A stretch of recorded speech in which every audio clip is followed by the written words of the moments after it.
Tonight's show is sponsored by me. Hucksters R Us, a new collaboration for small business owners who do free videos for other small businesses, but are felt ashamed for promoting their products and services to other small businesses to help them with their small business. It is a terrific collaboration, Trevor. Don't you agree? A lot of promise and potential.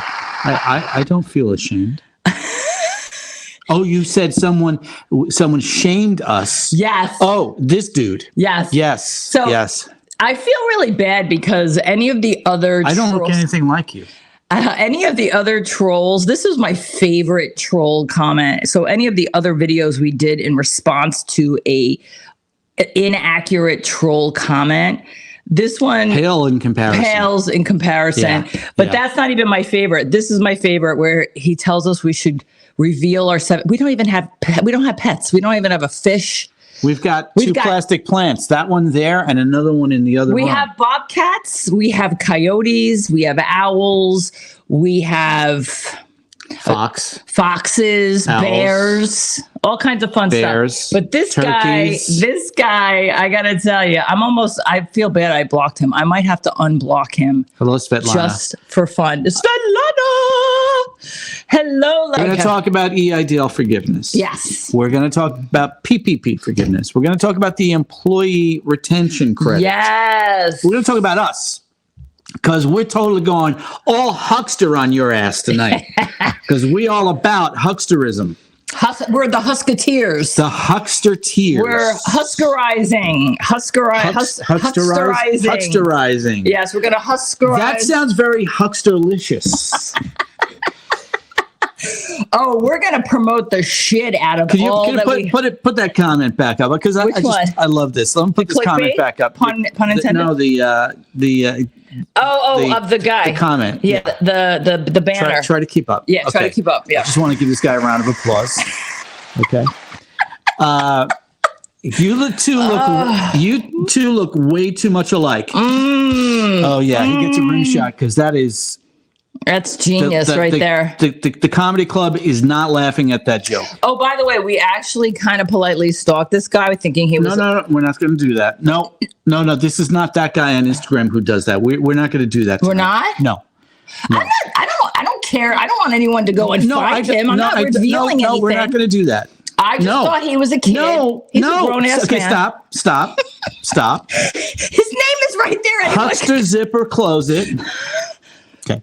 Husker silence. I love this. Save your money paying these hucksters for what you can do.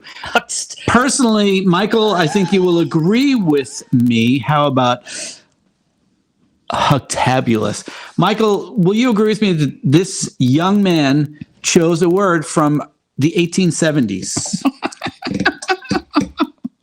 1872, to be exact. I Wikipedia'd it after we did some background, but.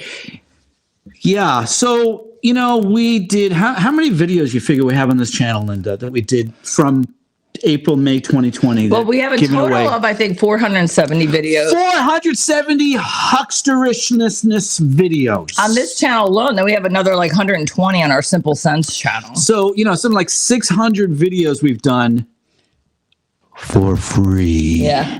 Yeah, free. What is it we're selling? We have people who will find us out, such as the fellow in California, and you could take this down now. If you don't mind. Yeah. But can I put up the one about the cats? No. Let's move on from this guy. He's taking too much of our brain space. But you can put up this one. Opening banner. You're not supposed to repeat it out loud. Oh my God, Michael, Svetlana, help! Is it this one? No. Oh, it's opening banner. I renamed them. No. Oh my God. I spent 4 hours on this script. I know. I actually don't remember which one's the opening banner. Ugh. It was literally titled Opening Banner. Do you remember what it said? Oh, you're going to go looking for it now? If you would just tell me, that might just solve a lot of problems. I knew something was going to happen early on in this show. this morning, she had a rough start to her day. I did. And Svetlana knows. She came into my office where I just completed the script, and I said to her, okay, listen, there's only two things you have to do today, all day. And this was at 10:30 this morning. Yeah. Two things you had to do. Number one, banner. Feel better. Yeah. I'll take care of you. I'll feed you. I'll bring you coffee. Opening banner. You don't have to do anything. And the second thing, which is the only work I want you to do today, is put together the assets for tonight's show. The banners that I have just for the last 2 hours carefully created. Actually, you're funny because I just put up. You said do your magic, right? Yeah, I said take this and do your magic. Well, guess what? My magic was this. Ta-da! Okay. That's the banner was. That's not what you put up. You put up Pamela's comment before. No, I didn't. It looks like the same, but this is it. Okay. Wow, I'm going to go back and I'm going to clip this and I'm going to send it to you. Oh, it's going to get clipped. Yes. Anyway. It's going to get Hucksterized. Huck. No, but I think let's just fast forward to the point that. Why does everybody say fast forward, by the way? You know, people screw this term up all the time. They say fast forward, they say flash forward. They say homing in, they say honing in. What? Okay. Wait. Anyway. Michael, are you as confused with the verbal abuse of grammar, syntax, and general verbiage? Well, anyway, the point is that someone actually specifically told us that our videos were so helpful. He was able to help 6 of his business friends, the friends with other businesses, get. You totally stole my whole thing. The EIDL loan. All I needed you to do was put up the banner. And I did. And Can you put it up again? You didn't even know that it was the opening banner. No, I didn't. Okay. Okay. So this fellow called us up a couple of weeks ago and hired us. I wish. You're shaking the table. You're going to start making that noise again. Okay. Okay. So this fellow called us up and he hired our consulting services because we do consulting for COVID-19 EIDL loans for people who got those loans and who have different aspects of managing the loans. They need assistance, professional expert assistance, not huckster assistance from us. And so this fellow hires because he's selling his business to someone else and he has a $500,000 COVID-19 EIDL and he wants the purchaser to assume the COVID-19 EIDL. So they hired us. They had tried to do it on their own with the SBA. They were totally frustrated. And when I spoke to him on the phone, he said, the quote's gone. Yeah. Because it was up. It was up and now it was up twice. It was up 3 times. When I spoke to him on the phone, he said, thank you for all your YouTube videos. During the pandemic, he said, I followed your videos to get my EIDL approved. And then I went and helped 6 other businesses in my community to get approved, all with your videos, which, by the way, that was all free videos. Mm-hmm. No hucksterism involved. We gave away free expert advice. We have been doing that since March 18th of 2020. It was the strategic decision we made on that date. We're going to go out there and give away trusted expert advice because all the scammers are going to come out of the woodwork. And here we are 3.5 years later, and this punk, because he's a punk, comes in and accuses us of hucksters, which we're pretty sure is a result of me getting thrown out of Reddit for the second time in my career. Linda Ray, tell them what they won. Applause. I did the music. I did the jazz music. Okay. You want to tell them the story about overall Hot Pocket's arrogance? All right. So this is the way it goes. Trevor decides he's going to try Reddit again and comply by the rules of not, like he's not a mortgage loan officer anymore. So he doesn't have to put all the credentials. That's a regulation to you that you must do that. And that's what he was doing. And one of the Reddit or subreddits, I don't even know anything about Reddit much, but he got thrown out. So he said, I'm going to play by the rules this time and I'm going to go on there and I'm just going to try to offer some, advice where I can and also try to glean what are people interested in? What are they trying to learn about? What is some of the confusion that's out there? What's some of the frustration that's going on? And so he was answering questions rather just politely and knowing that Reddit's feathers were going to get. Personally, I don't think it was Reddit. But hold on, don't put the cart before the horse. Anyway, he answers a series of questions, and all of a sudden, the moderator removed the comments, all of them. So Trevor writes and says, "What's up?" I messaged the moderators. "What's up?" He goes, "We didn't ban you. Reddit banned you." Come on. It took them 3 days to respond. But one of the moderators on that one, this all happened in the space literally of one day. It was a Sunday morning, and I had discovered through a not related Google search, I was doing some other research for one of our guidebooks, and I came across a post from someone else who's here on YouTube, and I've watched some of his videos. He's pretty good. And he had been sharing information to Reddit. Not only was he sharing to Reddit, but he had posted his website in his comment. And I was like, wait, I thought that was a violation of the rules of Reddit. And what I went to Reddit to do, and I kept us anonymous. I didn't post. I'm not going to post the links to our website or anything like that. This is something I started doing literally in the year 2000. When I first went on the internet, not Reddit. The babies who created Reddit were still babies back then. And in any event, I was out there on the internet giving away expert. People would say, "Oh, you're a mortgage person. Can I ask you a question?" And I wasn't hanging out as a mortgage guy. I was just like, trying to make friends and stuff. And people discovered what I did and would ask me questions and private message me. And I went, wait a minute. So this is a marketing. But I developed a methodology, which was, I'm not going to go on to any forum of which I participated. Yahoo had a housing and finance forum way back in the day. The NewYorkTimes.com website had a fantastic housing forum that I used to participate in. And of course, there was Craigslist that had a couple of different chats. You said Zillow or Trulia? That was much later. Okay. The early days, it was basically those kinds of chats. And I was there, and I felt like, I'm just going to answer people's questions. I'm not going to post my name. I'm not going to post my phone number. Right. Which I noticed the other professionals in my industry were doing that. I'm just going to answer people's question. And if someone appreciates my knowledge and gets my value, they're going to seek me out. Right.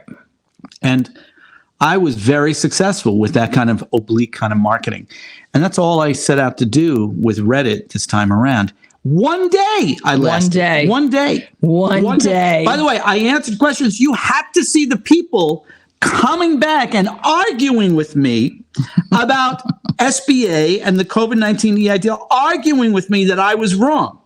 I went, there's a reason why I hate Reddit. Yeah. Because it is a gathering of opinions. Yeah. It is not a gathering of expertise. Yeah. And then there's this, I know Michael has seen this more than a few times. Svetlana, sadly, has not seen the top of my brain explode yet. This is not, Svetlana's no longer here because she had to go. But this show is not about Reddit. We're not about, so let's keep it swift and efficient and move on. So why do people call us for help?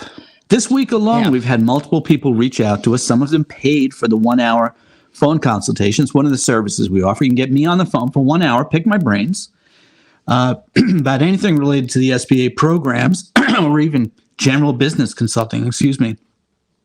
I got a frog you have to take over. Okay. But some email us to our curious at Aurora Consulting, and some give very detailed information about their scenario, which we totally appreciate. And some just say, I need help. Can you call me? And it's like, no, we cannot call you. This that's not how it works. Calling us hucksters. Yeah. That we're selling something. We're small business people. We are selling stuff. We're selling stuff because, we have a mortgage to pay. I can already see you're spiraling. No, not spiraling. Okay. But why do people reach out to us? They reach out to us for our experience and our expertise. And we run the gamut of expertise with the pandemic. Hold on. Don't pat me under the table. I had one more point I want to hit. All right. Go ahead. I forgot. You forgot? Okay, good. One of the reasons why we're kind of adamant and we poke fun at people who poke fun at us is because Trevor, as a mortgage loan officer, he used to specialize in government loans. So I feel, and I'm from the financial services background too, where I helped business owners with business insurance. So our background is pretty vast for a few decades, individually, several decades combined.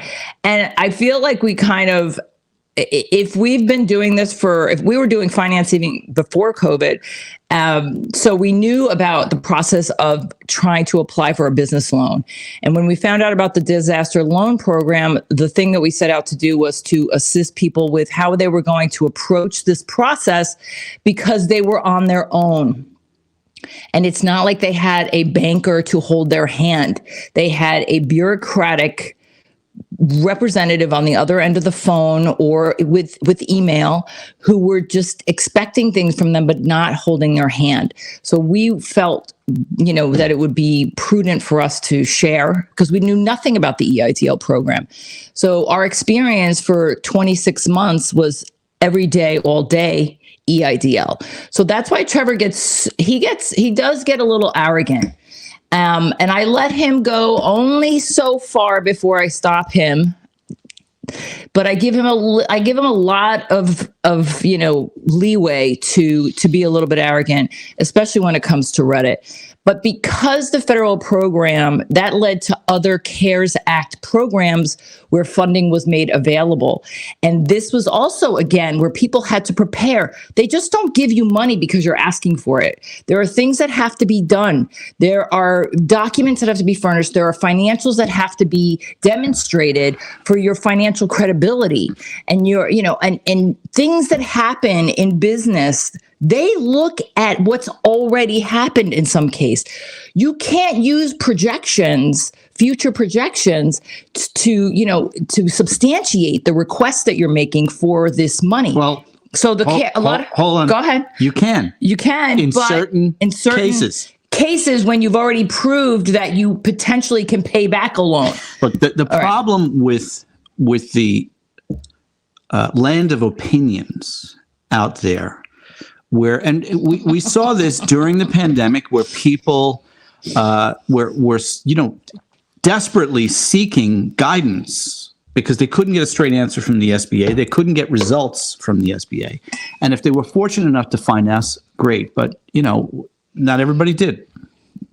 But the problem with the opinions is, you get one person in a chat group or on a video, not our videos, giving away information and advice saying, I did this. That's what you have to do because my loan officer told me that. But that's one person with one loan, one result. With and as we saw, and as you all know, small businesses are practically as unique as fingerprints. Everybody has a different way of approaching their business and a different personality for their business. So it's not a matter of one size fits all. And what we have done, because we have spoken to thousands of small business owners, hundreds, if not thousands of small business representatives, including SBA representatives. Right now, I probably speak to 1 or 2 or 3 a week right now. Well, and all of that gets piled into the Trevor Huckster computer. What did I say? Huckster? Yeah. Well, computer. The thing too about the nuances that would just continue to unfold and unravel, besides SBA and each representative having their own process or their own perspective, and that would unfold just right in front of our eyes. But one of the nuances was if a business owner had more than one business, how many people hired us because we had to untangle the packages for each business and clarify to the SBA who thought they were committing fraud because they have more than one business, more than one entity. Well, also because at that time, the SBA had multiple. So if you were a business owner and you had ownership interest in 3 different businesses and you submitted 3 different applications, your 3 files did not go to the one person. Right. You had 3 different people with different knowledge levels, experience levels, idiocy levels working on your files. And, the person working on file number 1 might see a red flag where there is none and decide that you're trying to commit fraud, whereas the other 2 are trying to get you approved, but one doesn't really know how to read your financial statement. So this just added to the confusion. But and the different levels of underwriting. So not only did you have more than one person working on each different file, but you had more than one levels of underwriting that, so there were a lot of people involved in this one decision of approving a loan or declining a loan. Or holding the loan up. So Linda came up with the theme for tonight's show. It's the 3 Fs. What were the 3 Fs? It's fraud, forgiveness, failure. Fraud, forgiveness, failure. And I looked at our analytics for the channel and noticed how in the last 48 hours there were a half a dozen videos that people had watched on our channel from even a couple of years ago about forgiveness. So people are still searching for answers, likely for some relief of the EIDL. And also the other reason why we started coming live again, even though the COVID EIDL program closed, was because of all the other programs that, especially ERC now, and how that's being impacted, which we're going to talk about that. Do you want to get into that a little bit? Well, the 3 Fs lead us to the 5 Es, which we're going to get to. But first of all, a big theme, I think, for me for tonight's broadcast is jumping on the bandwagon. Oh, boy. Okay. So first of all, let's talk about. Okay. Linda and I drove up to Northern Connecticut last week. We went to Main Street Connecticut is a nonprofit here in the state of Connecticut that supports the revitalization of downtown areas. We have a lot of old mill towns here in Connecticut that need to be rejuvenated, and this is what Main Street Connecticut focuses on. So they had a spotlight event, which we attended in Windsor, Connecticut last week. Which, interestingly enough, Windsor is stated as the first English settlement in the state of Connecticut, supposedly. They call it first officially settled town. So a lot of the branding is first town or something like that. And they have a really lovely downtown. We had a wonderful afternoon and evening, and we went to dinner at a local restaurant there. And while we were there, we were waiting for our dinner, and I just got on the New York Times website to just flip through and see the headlines, and there was headline that popped. I have that. I know which banner that is. Yeah, you do. Yeah, I do. It's this one. So this pops, and I tell Linda, I'm like, oh my God, the IRS is going to freeze the employee retention credit program. Now, you've heard us talk about it a lot on our broadcasts and our videos, and we have been warning everybody for months and months, maybe for a year, beware of the sharks and the scammers, because they're out there and they're going to get you in trouble either through incompetence, ignorance, or out and out, malfeasance trying to steal your money. So Linda, being the goddess of marketing, he's kissing me. I'm kissing her behind the banner.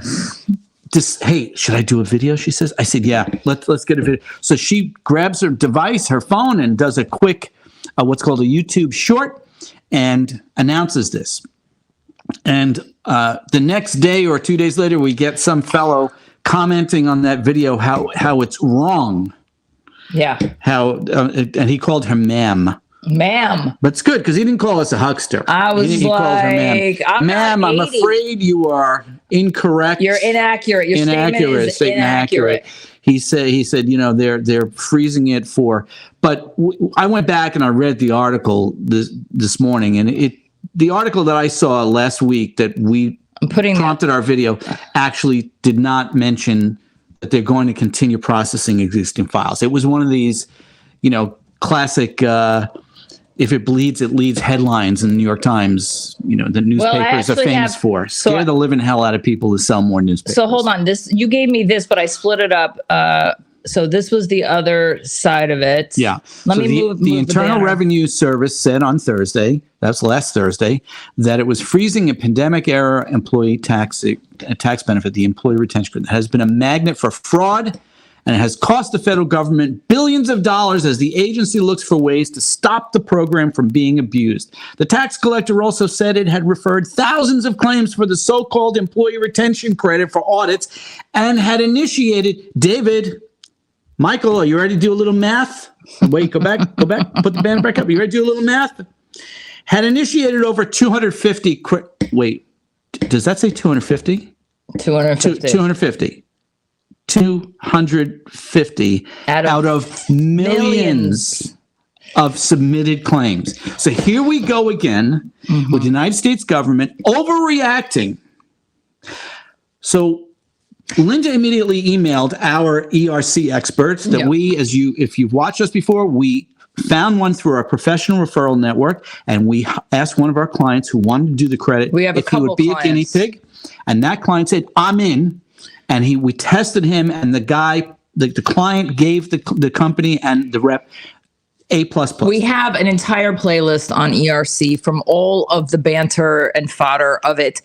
Free videos, not Huckster videos. So I emailed our contact, and he wrote me back and said that evidently, and again, I haven't really fact check this with anyone else to know how accurate this particular statement is, but I didn't claim for it to be fact. I just said our trusted resource indicated that supposedly there were claims that were submitted that were not reviewed by the IRS. And they paid them out. They were just paying them out without looking at the documents. So that was the second video I did this past week. So Linda did that video. And then we got a comment on that video where somebody said, well, that's kind of standard procedure at the IRS. They will pick claims for review later on and then review the documents. And actually, if you find the video, I came up with a response to that, which essentially I said, you would think that the Internal Revenue Service would have learned a few lessons from the Small Business Administration's experience during the COVID pandemic. Deep breath, Linda. Okay. Deep breath. Hold on.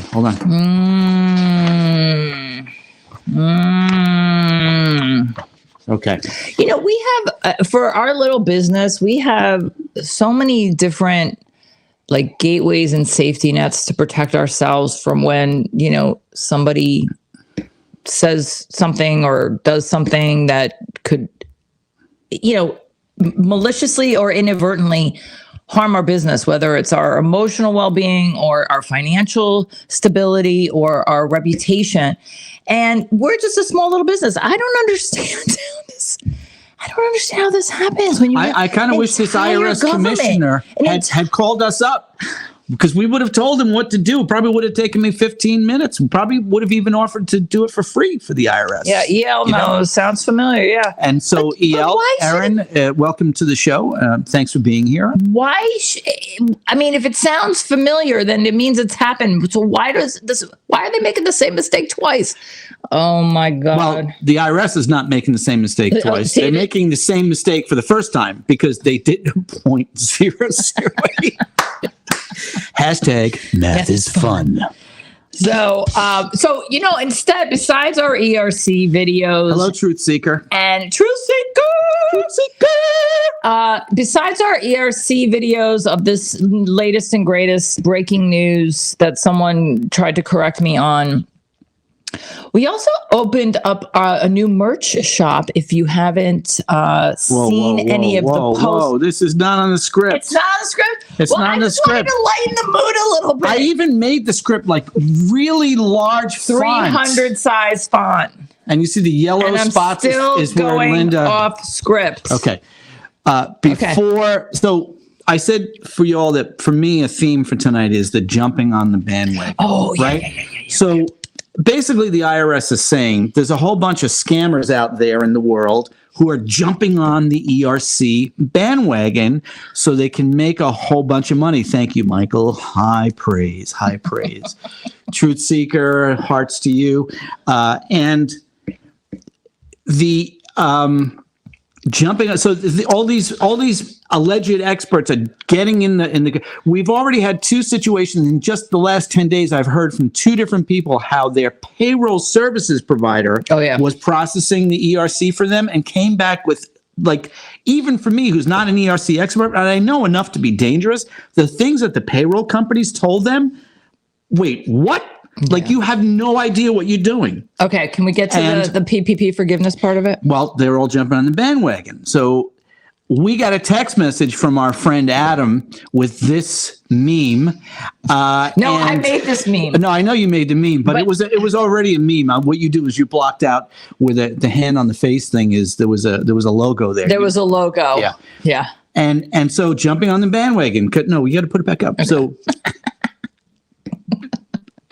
the woman gets sentenced to jail, 3.5 years in prison for using the $381,000 PPP loan fraudulently. You know, she bought a Bentley luxury apartment, cosmetic surgery, and she said, well, everyone was doing it. You can take it down now. Oh, I can take it down now? And we saw that. We had people contacting us. I saw people on Facebook and elsewhere offering, who needs bank statements for the PPP? There were people making up fake bank statements. I mean, you used to see fake tax returns when they wanted to qualify for a home. I mean, this is nothing new for you. I have seen it, not all the time. Oh my God, no, thank God. I've only seen it a few times in my career, but I've seen it. But it's happened. I have seen it all. Just like the bank statements. So this ERC fraud that the IRS is talking about, if the numbers are as massive as they think they are, and I don't think they are, and when all is done, just like I don't think the OIG for the SBA is correct when he says it's massive fraud, I think the numbers will shape out in a few years to be substantially less, and then David and Michael will get to do some algebra again. But they're all jumping on the bandwagon, and this got me thinking. You know who else? The money that they've collected? No, who else I think is jumping on the bandwagon? We're going to just touch on it now, but we're going to come back to it. The Redites? All the people asking for forgiveness. Oh, right.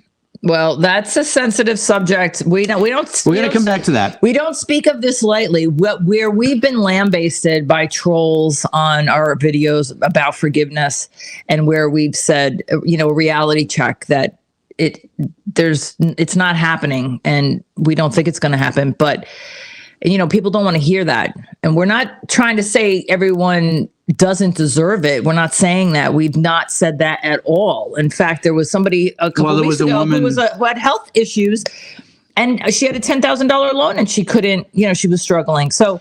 Well, there was a woman on one of our comments on one of our videos who accused us of being insensitive to small buess, which is, to me, same thing as telling us that we're hucksters. Oh, and I did not delete that. I did not block her. And we responded to her. And she disappeared. She never came back. Yeah, but she wrote novel length comments to. Oh no, I don't have her comments. No. Just put up banner number 3. Oh my God. I don't name them like that. 4 hours of work. 4 hours. I have them. This is the banner 3 that when we were driving to the networking event for Main Street, Connecticut in Windsor, Connecticut last week, we got a notification that we had a voicemail, and we listened to the voicemail in the car. And this is a transcription of a portion of the voicemail. And this very nice man, his name was Dan, reached out to us for some assistance. He said, I've been watching your YouTube videos, and you said in regards to the ERC credits to be careful. There's a lot of scams out there. We have said that time and again on our videos. He said, I don't want to give up my information without knowing that I'm talking to somebody who's trusted to talk to about the credits. And this was my favorite part of his voicemail. He said, and I greatly appreciate all the videos that you folks keep putting out there. You're helping get thousands of small business owners, and thank you very much for all that you're doing. He got a call. He got a call instantly in the car to say thank you for that kind compliment. He gave us even more compliments on the phone. He was a very kind man. You know what? He didn't call us. He didn't call us hucksters, but that's probably because, and I want to live in this man's world. he had never heard of Reddit. And I never heard of Reddit. And I was like, I loved it. I want to go to there. I need to be there in this place where this place does not exist. Okay. Next. Oh, page. Turn the page. Turn the page. I don't know why you print out two of these. It's such a waste of paper. Okay, so the forgiveness bandwagon, which is because we had this where everybody's doing it. Okay. Yeah, and so I just, again, this is my opinion, and based on experience of having spoken to thousands of people during the pandemic and seen stuff like the fake bank statements and then all this other stuff. I'm just wondering how many of these folks are truly struggling that they need forgiveness. And we know there are businesses that are struggling. We spoke to somebody, it's a real estate business in California, and they're considering hiring us to manage some aspects of their COVID-19 EIDLs. And he told me, no, I'm not COVID-19, I'm sorry, considering hiring us for natural disaster reconsiderations. Yes. Their business was affected by the winter storms in California, and they were just declined for one of their natural disaster applications. He told me his business is down 50 to 60% year to date. Now, that business is struggling. Yeah. But when I see a lot of these other situations, so we had someone reached out to us a couple of weeks ago, and this person sent in an email to our curious at auroraconsulting.biz, which you are always welcome to use that email to find us and ask us questions. She said, I'm really struggling. My business is effectively closed. I'm effectively out of business. I have no revenue, and I need help with, shutting it down with the SBA. And so we said, well, we have different options. You can watch our free videos, or you can pay for a 1-hour phone consultation with me. You can get the or purchase our post-closing blueprint. And she couldn't even come up with the money to pay for it. But I went and had a peek at her website. This is where we got a little like, okay, so this is a person who says her business has failed.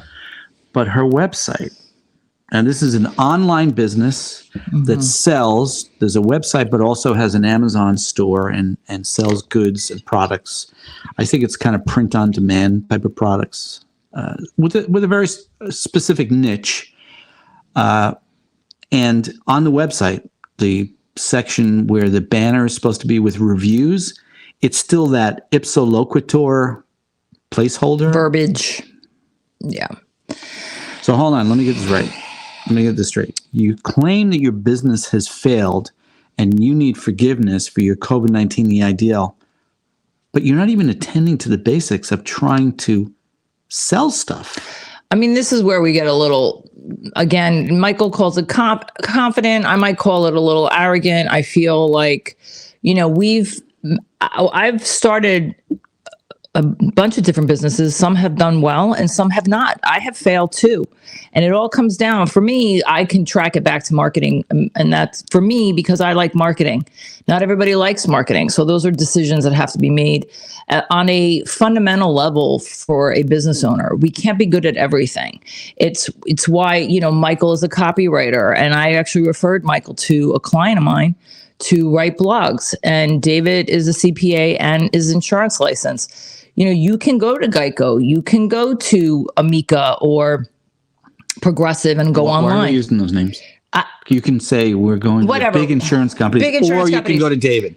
No, yes, but my point is, if you're not good at it, or you don't know it, if you don't know how to go about the process of making difficult decisions for your business that entail difficult processes, then you have to delegate it. You have to find trusted resources. So what you're saying is, if you're struggling, you need to do better. Yes, you can't just So you've been there. I've been there too. Yes. As a mortgage banker, we lost on 2 businesses when COVID hit. As a mortgage banker, I worked on 100% commission. And I was in the business for 30 years, and I experienced all of the ups and downs of the real estate trade, recessions, global mortgage meltdown, the subprime crisis, et cetera. I'm going to talk about that more in a moment. But every time I had to go out there and find a way to reinvent my business model to go and make a living, because if I didn't find loans, I wasn't getting paid. We don't pontificate about things we haven't actually been through, experienced, seen, fixed, overcome, moved on from something in some capacity. So, we're not just saying, oh, you should do better. We're saying. We'll talk about how we pivoted with COVID. Well, two businesses were shut down March 18th of 2020. Oh, that's right. I had a music business that, St. Patrick's Day, my busiest day of the year, because I happen to not just be a rock star, I also sing Irish music. And St. Patrick's Day is my busiest day. I lost $1,000 that day. Yeah. So because of the lockdowns. So we just kind of looked at each other and we were like, well, I guess we can, and one of our existing business financing clients, even though we couldn't get him the money to open up a second location, he said, well, you have all my stuff and I already paid you. Find out about this EIDL and do it for me, because I don't want to mess anything up. Because that's how we started. My friend said it was complicated, and But the money's there to be had. But the money is there, so that's how we got started on that, and it was slim pickings for 9 months. One of the things that. I'm always kind of, I love this, jumping up and down about is business owners don't like to sell stuff. Yeah. They don't like to do marketing. They don't like to sell stuff. When we were out in Windsor, Connecticut last week, we went to this fantastic a lot happened with that whole road trip. It was a really wonderful afternoon. Of course, we don't really get out a lot. So it actually, for most people, it might have been really a nightmare. But for us, we were so excited to see other people. But we were in this co-working space called WeWorks, which is really Windsor Works. Oh, Windsor Works. Because WeWorks is its own. But you told me not to mention big names. I didn't know. Okay. WeWorks. It's Windsor Works, and it was in this really pretty space. And I saw this book sitting on a shelf, and Linda took my picture. And I mean, folks, this is all it is. This is literally all. Wait, that one right there. Yeah, that's all it takes. I mean, pick up the phone. There's more to it. Listen. When it comes to sales and selling, I'm the first one to tell you, I took training and workshops and courses, and I was in groups and stuff, because there is a lot of head trash about it. I mean, we were getting lambasted. If you saw the very beginning of our video, the intro of our video, we were getting bashed for pitching and promoting what we sell here, while we're trying to update people on these disaster programs. And yet that's what it takes. If you want to stay in business, you got to sell shit. Period. Full stop. Where's the censor button? When you see all these CRMs that are being peddled on YouTube commercials and elsewhere, and all of these ways that people use to deflect and procrastinate and avoid doing the actual selling. Yes, I did see that, Michael, and yes, that may happen. Hang on. Yesterday, I spoke to a fellow out in Indiana who has two very successful businesses, over $1 million in COVID loans between the two businesses. One of the businesses failed due to a regulatory issue totally out of the control of the business, and so he is considering hiring us to assist with having his other business purchase the failed business simply to assume the COVID-19 EIDL, because he said to me, personal bankruptcy is not an option for me. And I'm going to come back to that concept when we talk a little more about forgiveness and recovery. By the way, this cup was not big enough. I had a bigger cup, but it was clanky it was too clanky to hear. And this is not an ASMR channel. And so now I'm out of water. So there you go. I have a 40 ounce. Okay. Now I totally forgot where I was going. It worked. So I just wanted to get you, to be quiet for a moment. I'm talking. Oh, he said to me, because we have an intake survey before we do the phone call. And he said, I don't know. We asked the question, how did you find us? And he said, I don't know. So on the phone, I said to him, I know how you found us. He goes, you do? I said, yes. Direct mail. Direct mail. That's right. Because we recently started an old-fashioned direct mail campaign. Envelopes, handwritten, We've stamps. gotten information for businesses that received the COVID-19 EIDL. We have their names and addresses. He might be the only response so far, but still. Well, ROI, baby. and so we created a 3-page black and white insert that goes into the envelope. I hand address the envelope. I did 25 envelopes today alone, and we sent those out. And I recognized the name of his business, and I went into our database and found it. And I said to Linda, "Oh my God, this is from the direct mail piece."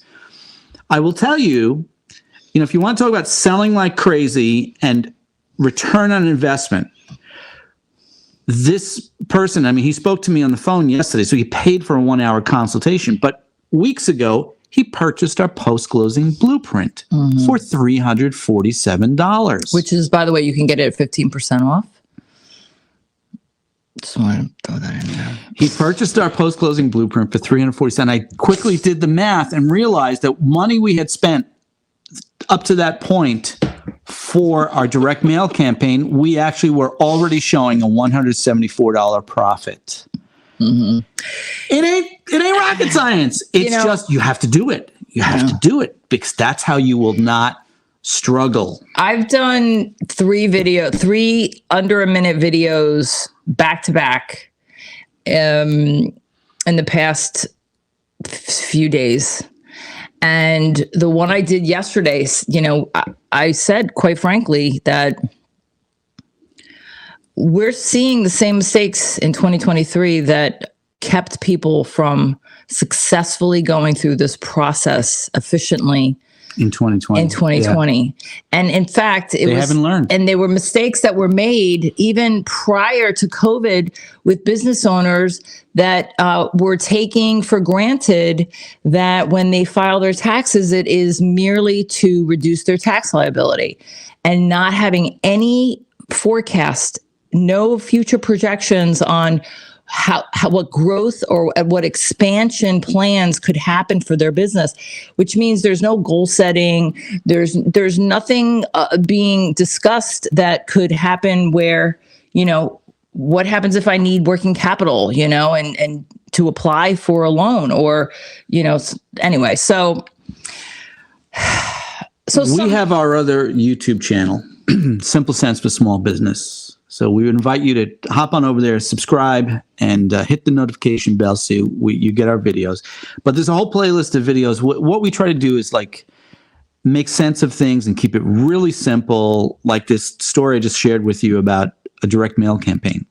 I like simple. I've done the complicated stuff. Like I said earlier, I've been on the internet chatting with folks and answering questions for free, not hucksterization. For those of us just joining, we started our show with a comment from somebody who called us hucksters. Mm-hmm. A wonderful word from the 1870s. And he said, you're nothing but hucksters, not experts. But it's pretty simple stuff. By the way, so speaking of some simple stuff, I just realized this pen that I'm holding, I don't know if I can get this close enough to the camera. What is it? This is TubeBuddy. TubeBuddy, yes. You want to tell folks about TubeBuddy? So TubeBuddy it's a plugin. It's a Chrome extension that integrates with your YouTube channel, and it helps to maximize your video's outreach. So SEO types of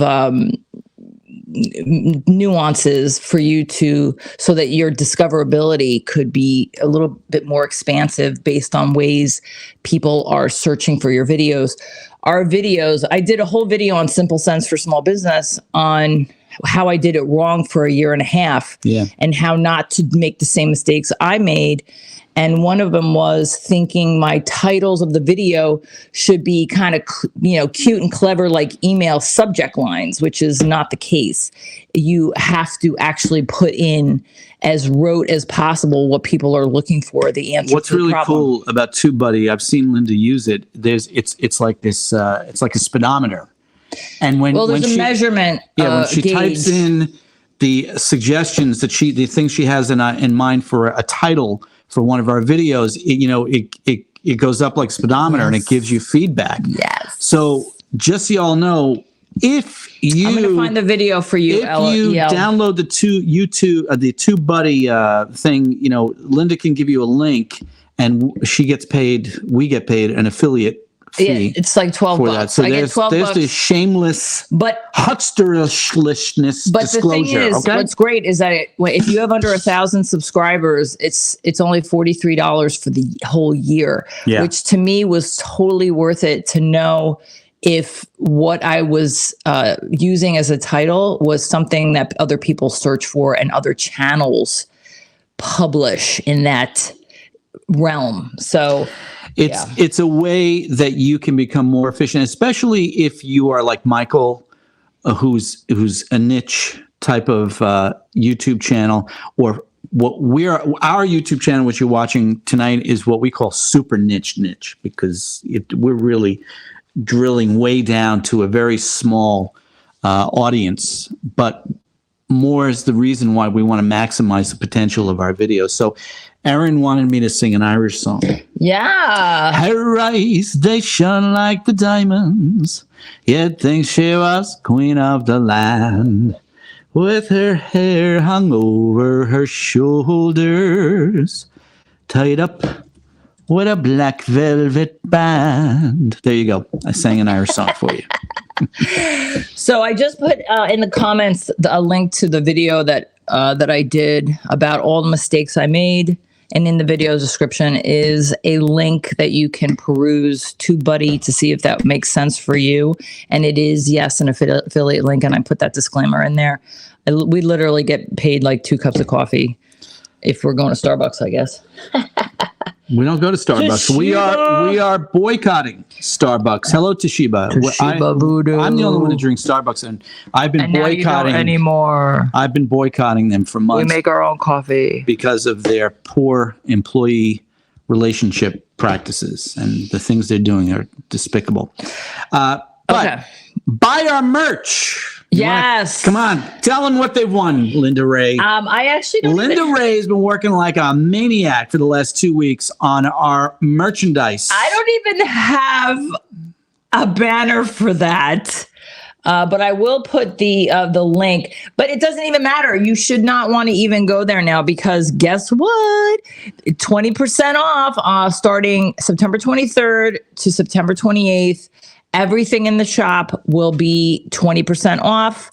And if you didn't want to wait because you love everything in there, which I can see that happening, there is free shipping going on for right now in the next 2 days. So did you say you don't have a banner for I don't merch? have a banner, but I have a link where I can. You had one thing to do today. I had one thing. I actually can. I can do a banner. I can do a banner. I'm just gonna do it right now. I'm going to do a banner. Should I sing another Irish song while you do that? Yeah, you should do that. Well, go ahead. I'm waiting. No? I have been a wild rover, far many's the year, and I spent all me money on whiskey and beer, and now I'm returning with gold in great store.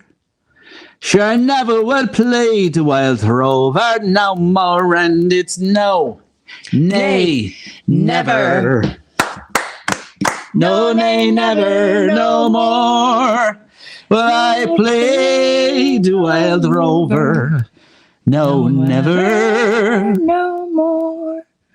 I cannot sing.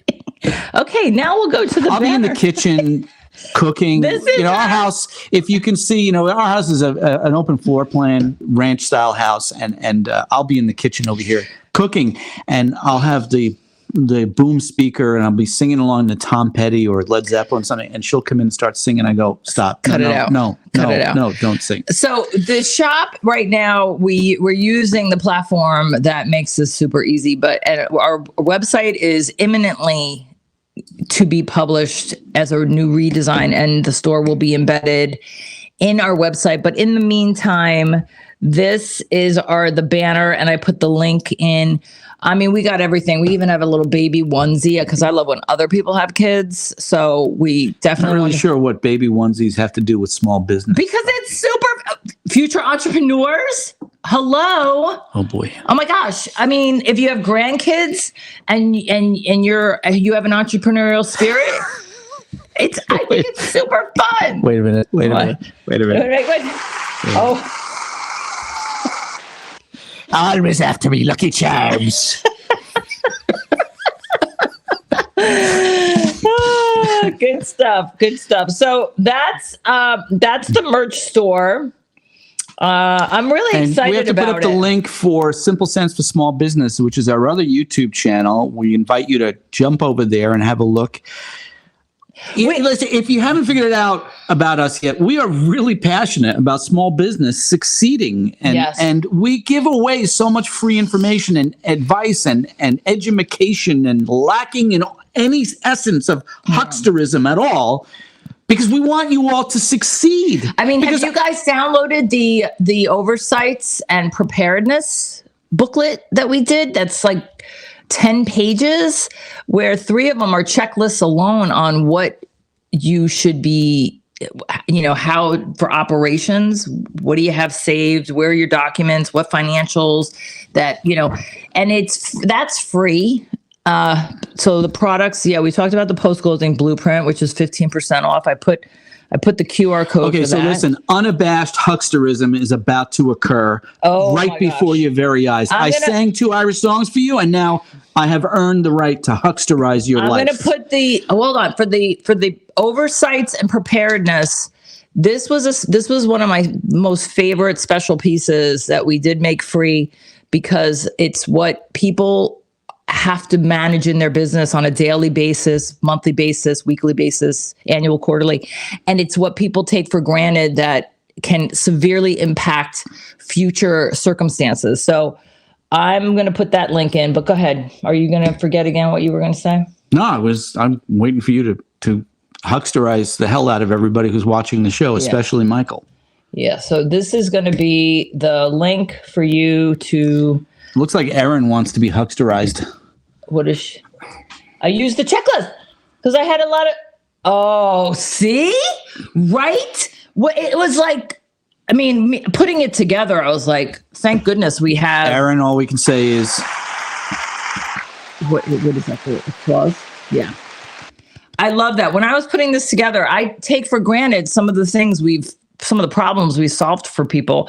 I'm glad you were mad at me, but now you love me and you can't stand how much you love me. But let's talk about this comment, because the one thing I love, Erin, about your comment is you were mad at us because you had to do a lot of work. But that's exactly the point. That's what we talk about on our other channel, Simple Sense for Small Business. It's why you're lightning rod of hucksterism. The stuff that you had to do, Erin, is the stuff that everybody avoids doing. All this kind of basic stuff, which, by the way, just so you know, so Linda was supposed to read the list of products and services that we offer. David. Good luck with that. Okay. Thank you, David. Thank you. Because there's the script, and she was supposed to talk about our products and services that we offer. It says what we offer, products and services at the top. So one of the services we offer is general business consulting, because this lunatic here, I love doing that stuff, Erin, that boring stuff. So anytime you want to not do that, you can hire us to do it. By the way, we've told you recently about a new business consulting client here in Connecticut who hired us. This is a business that has grown dramatically in 3 years, so quickly that the owner wasn't able to gather all the pieces properly for the foundational elements. And she finds herself in a position where she needs to fix a lot of basic operational issues, not only just to keep the business running smoothly, but to give herself personally more time and energy, and to grow the business because she wants to sell it someday. And we've shared some of the stories of some of the work we've done, but here in Connecticut, the legislature passed a law that all small businesses with 5 employees or more that do not already have an eligible pension plan in place must sign up with a program called My CT Savings Plan, My Connecticut Savings Plan. And essentially, it is a Roth IRA type of program that is managed by the controller of the state of Connecticut. And so what happens is a small business owner is going to register his or her business with the My CT Savings Plan. And all employees from that point can opt in to, allocate parts of their salary towards the pension plan, and the employer does not have to contribute it, and all the funds are pooled throughout the entire state, so it gives some heft to this type of IRA. So the client who hired us recently, I realized, first of all, one of her primary objectives for her employees, and they were all employees, they were all W-2s, and she was very clear that she doesn't do the 1099 thing, she said. I've heard about that. She said, I don't do 1099. I pay my employees the right way with W-2s. She said, and I want to offer them a pension plan and health insurance. So I thought this MyCT savings was a great opportunity. So I go in to register. And what did I discover on the third-party vendor website that they're using to manage the program? There's a terms of use disclosure, which most people skip over. Mm-hmm. I don't. Like today, for instance, I signed us up for one of those printer ink subscription things.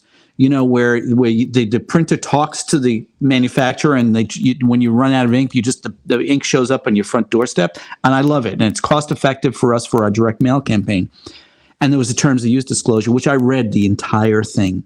Well, same thing with my Connecticut plan on their third-party vendor. I read it, and I found these 2 paragraphs near the end of the disclosure that were mind-blowingly outrageous. One of them required the business that signs up to the state of Connecticut's pension plan to become a marketing vehicle, a marketing partner, a business development machine for the third-party vendor. Wait, it gets worse. There's a non-compete clause that says that the business owner, once they sign up for the state program managed by this third-party vendor, that this business is prohibited from ever speaking to any other pension provider again, non-compete. So I called the third-party vendor's customer service. They couldn't help me. And in fact, I said to the young woman on the phone while she was trying to get a supervisor for me, I said, am I the first person to call about this? She said, you are literally the first person who's ever asked this question. Okay. I call the state controller's office, and I get a response pretty quickly. It's one of the things I love about living and doing business in the state of Connecticut. Very responsive. And they say, no, you may have misunderstood. And so I came back with a 2-page summary of the whole thing, including copy and paste of the terms of use. Short story, even longer. Yeah. I'm just putting. You want to tell them what happened? Oh, yeah. Wait, let me just do the applause first. Okay. So, what happened was, by the way, I put a link and it was too long and it got cut off, so it doesn't even look like it makes any sense. Don't steal my thunder. Okay. Tell them how I succeeded. Tell them my success story. What happened? They were like, "What? We don't really know what you're talking about." And he said, "Am I the only person that has called to ask you?" And they were like, "Actually, you are." Wait, you totally were not listening. I was listening. No, and I already told this part of the story. All right. So then what happened was, a couple weeks later, they got an email. He got an email last week from the woman, and she said, "State of Connecticut." From the state of Connecticut, and she said, "We have." Well, she tried to blame it on that there was they were updating some of the terms and conditions, and that inadvertently kind of snuck in there. But they have removed the language prohibiting businesses from updating the website. Really, updating the website. I like that little sideways shirk and jerk that they did, but yeah, they fixed it. Because I called it to their attention. So all of you small business owners in Connecticut who signed up or will in the future sign up for the MyCT savings plan, I have to say to you this one thing. Beware. You're welcome. Oh, did I have? Oh, no, I didn't. Michael, you're a hoot. It's easy to be responsive in a state with 20 people. Listen, that's our town might have 20 people, but the state has twice as much. Twice as many. So I want to talk about this comment from Erin. Yeah. Erin is one of the hundreds, if not thousands of people, I don't know if we've ever really counted. One of the people there's thousands. Our database says so. Thousands of people who took advantage of the free 15-minute calls we were offering back during the pandemic. Hucksters. I missed that. They don't fix it, they get caught being hucksters. Yeah. Well, it's interesting to say that, Aaron, because the phone call that you participated in, the 15-minute free consultation, essentially there was an element of hucksterism to that because it was a sales funnel. It was a way of me giving you free expert advice, and I did that. It wasn't like you just called and I tried to sell you our consulting service and get money from you. You have a question? I would answer questions and walk people through their situations and give them advice. And I would say, you can hire us if you want, and this is what our fee is, and this is the terms and conditions, et cetera, et cetera, et cetera. And if you don't want to hire us, that's okay. All we ask you to do to pay for the call is to write a Google review for us. No, and we had a whole onboarding system where I said, to take advantage of the full 15 minutes, please make sure you have your questions ready. And also, please, you had to fill out a form and to tell us what you were inquiring about so that we could be prepared for you to make the most out of the time. So I remember Erin's phone call, especially this part now, Erin. Now, when you first came on our show a couple of weeks ago and you said, I helped you with your landlord, I kind of vaguely had a memory of our conversations. But now this part I remember because you were a contractor, but you were being treated by the people paying you as if you were an employee. And I educated you with all full hucksterism that I could bring to the table. And I said, you do realize that because you're paid as a 1099, you're not an employee, which means you can pick up and leave anytime you like. You can work for anyone. You are not required to show up when they tell you to show up. They cannot tell you what to do. They can tell you the result they want, and they can give you some advice on how to achieve it. But essentially, they can't tell you how to achieve it or when to achieve it. I mean, they could potentially give you a deadline, but they can't really enforce it because you're an independent contractor. So Erin, the result of the call with me was that she came to realize that she was running a small business. And, we saw this with thousands of people between the phone calls, our YouTube videos. The poor Uber drivers had no idea. Like, I don't even know if they were even reading newspapers with all the lawsuits that were going on with 1099, the state of California, and W-2s, that they're employees, they're not employees. And this whole 1099 bullshit that's been going on for the last 20 plus years has created millions of errands out there. Folks who are essentially small business owners because they're independent contractors paid with a 1099 who don't realize that they are running a business. And so they don't run their business like a business person, attending to the basics, So if you're forming an LLC, doing profit and loss statements, how to file a tax return properly, tracking your expenses. Okay. We have at least 3 videos, and we may even have a playlist just on employees versus 1099, W-2 versus 1099, because that was, again, one of the reasons why another product that we developed that was birthed out of our experience talking with thousands of business owners was this Biz Glitch 366 project, where essentially you're emailed a business mistake of the day. You can also get it every day for a year, 366 business glitches that we've either made ourselves, we've seen, we fixed, consulted for. And, especially during COVID, we saw so many different mistakes, and we created a subscription type program. And it's, you can get 1 a day, or you can get 7 on a weekly basis, so that you can kind of. I love how you're talking so calmly and quietly and lacking any sense of any. You're not even touching on hucksterization of this amazing project that you created. Wait. Let me tell you about this woman, okay? No. She is so far out. She's in Star Trek land, 23rd century. Beam me up, Scotty, okay? This is Linda Ray, beam me up, Scotty. Ba-dum-bum. She was on Web3 going back a year ago. Well, Web3 is... I'm here giving you a compliment. Okay. And a little bit of hucksterization at the same time. Web3 is technically blockchain. So she came up with this idea it's the new internet. How can I create a non-fungible token concept, an NFT, that people can buy and hold and resell, and that will later on have some value to it, and potentially, the creator of the product, Linda, can get paid residual income in the future. So that's essentially how an NFT kind of works in my thinking. But the idea she came up with was brilliant. She said, we deal with small business owners, so I'm going to create the mistake of the day. Yeah. And so we put our heads together and we created and the she did it content for a leap together. year, 366 as opposed to 365. It's an amazing project. You should buy it. It's one of my favorite, just like the preparedness is my favorite free piece that we offer. The 366 project is absolutely my favorite. I'm going to answer this question. You keep changing the banner on me. Okay. So Aaron asks, what's the difference between an independent contractor and a sole proprietor? I still don't get it. Okay. So Michael then responds that he is a sole proprietor of his writing business, but he can also be hired as an independent contractor for jobs the client needs done. So essentially what Michael does is he's a professional writer.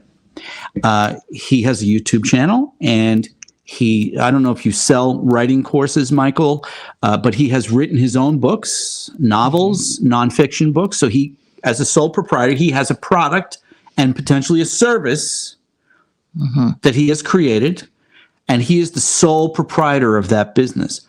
But he can also be hired by someone like us to write blog entries, which is why I or maybe to edit a book that we've created about small business, and we wrote it and we need an editor. We can hire him, and he then is acting as an independent contractor. So your business is a sole proprietor, but if someone hires you, they hire you as an independent contractor. Yes. There you go. Well, the sole proprietor, I think the nuance is the structure of the business. Okay. Was I interrupting you? No, I was interrupting you because you talk all the time. The sole proprietor 80% essentially of the is time. someone who creates a product or service and puts it out there in the world and sells that product or service. Whether someone else can hire them, because listen, if Michael is writing books and he's just selling books, and no one ever hires him to write blogs, then he's a sole proprietor. You see, that's the... Well, wouldn't you say independent contractor could be synonymous with the freelancer? I mean, people are maybe more familiar with freelancing. Well, the IRS doesn't recognize the phrase freelancer. That's right. So not only do you have sole proprietorship as a legal formation structure that's legally documented with the state and the IRS, but it's, how you are, if you're hired, that business, how that business reports the wages they pay you, the revenue they pay you as the business that they hired. Which leads us to David's question for Erin, which is, was Erin really a 1099 or should have been classified as an employee? Yes. Well, she was a 1099, but based upon my interview with Erin 3 years ago, it was my understanding that is what I revealed to her during our conversation, that based upon what she described as her work status and work conditions and work requirements, she should have been classified, David, as an employee. Which is, and this is going on all around the country. Well, and when I used to own my agency, and I would have a business owner who often, there were times where the work comp board, they got that letter where we need to see the documentation of these people who you're claiming as 1099, but really are they employees, and penalties were paid. It's a thing. The Department of Labor, they will find you, at least in New York. And New York was no joke. They absolutely, would come after a business hard. Very with hard. Substantial penalties. It was and very fines. difficult. And not only New York, difficult from, Department of Labor work comp, but also, and I won't belabor this, but contractors, construction, that vertical for insurance in New York State was epic. It was like contractors were hammered hard for various, scaffolding laws, and it was very difficult to write contractors in New York. So what contractors would do is insurance for contractors. What contractors would do is they would 1099 their employees so they didn't have to pay the work comp board. They didn't have to pay the unemployment insurance, the disability insurance. This is the scam of the 1099 versus employee situation. So, going back to our hucksterization of our broadcast tonight. We have not written down all the different iterations of Huckster. What we offer, products and services. Okay, so products is our post-closing blueprint, which David has purchased. Thank you, David. And coming soon is our updated roadmap to reconsideration, which is a guidebook that we created during the pandemic for people who did not want to hire us to file a reconsideration for them if their COVID-19 EIDL application was declined, whether for an increased modification or whatever. And so now with natural disaster loans, this is a thing. We have people contacting us almost every week with their natural disaster loan being declined. And so we are offering for sale the existing roadmap, which is really kind of a lot of the language in there is COVID related. Yeah. Including some of the procedures that the SBA had for the COVID program. But really, there's a value that you can use it to get your natural disaster application, because all the information I put in there is relevant to a natural disaster in its essence. And I'm in the process of updating that guidebook. And when I do update it, we are going to increase the price. So if you have considered applying for a natural disaster loan because you're in a declared disaster area, or if you have been declined for a natural disaster, economic injury disaster loan, you should buy our guidebook now because it's cheaper, number one, and number two, if you buy it now at the lower price, you will get the free updated guidebook when it is published, no extra charge. We'll just send you a replacement and with the new guidebook, and you will have gotten the new guidebook substantially lower price than the new guidebook. The roadmap was really amazing because yes, there was a lot of nuances that were COVID related that needs to be changed, but there was also basic fundamental how to submit a loan request, a loan package, financing package, or whatever you want to call it.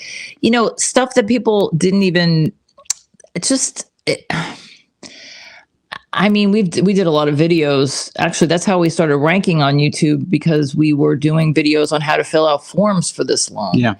And that's all in the guidebook. Oh, wait, you never got to 1368. I'm getting there. Getting there. I know you didn't want it to be a 2-hour show. I did not want it to be a 2-hour show. What are we done? It's heading in that direction, It's an hour and 20 minutes. But wait, I have to put this banner up, even though I put the link in the comments. This is my glitch banner. And this was the banner you're supposed to put up 10 minutes ago. Yeah, so there you go. That was 10 minutes ago, but that's the glitch project. I put the link in the comments. Okay. All right. So here are the services we offer. If you have a COVID-19 economic injury disaster loan, an EIDL, and you have some challenges that you need to have a conversation with the SBA, or you need to manage a process with the SBA about your COVID-19 EIDL, you can hire us to manage that process for you, whether it is just preparing the forms or reviewing and correcting forms you've already prepared, or maybe managing the entire process. We're working on right now an assumption of an existing COVID-19 EIDL. A business is selling to a purchaser and the purchaser is going to assume the existing COVID-19 EIDL, and we are managing all the process all the way through. All of the communications with the SBA will go through me, including once the final closing happens, then the UCC forms have to be filed, a UCC 3 termination amendment and a UCC lien, and I'm going to manage all of that.